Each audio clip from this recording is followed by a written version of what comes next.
It's Wednesday, February 28th. Buying some SPY 504 calls here at 3:30.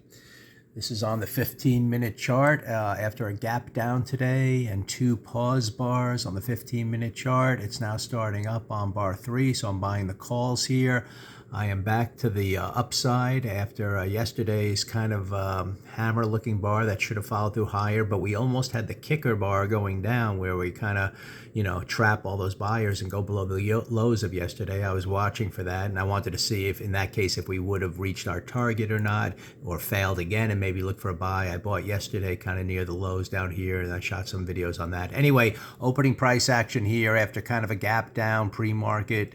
You can see the pre-market lows down here. Didn't follow through on two bars, and now we're starting up. So it's an opportunity to get back to the long side down here. I'll see if this green bar high, this momentum, green hammer bar, the high should be taken out. Ideally, you want it to hold above the midpoint of the prior day and, start up towards those highs of last week. By the way, that's still the overriding context I have in play is this weekly high should be taken out.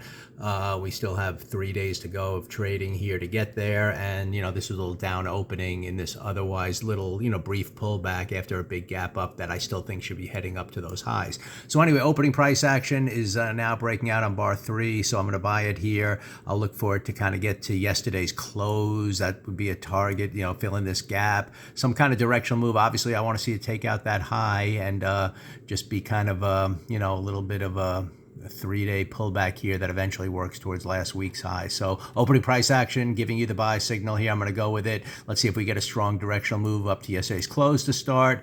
If we could take out the high, that would be great. And then, continue green at some form and get to those weekly highs. I don't know if it's going to be today, but it might be in compound fashion to eventually get there by the end of the week. So buying the SPY calls here, looking at opening price action, seeing a gap target up here. So there should be room to scale out, set up a no-risk trade as well, to the upside. So let's see where the SPY goes this morning.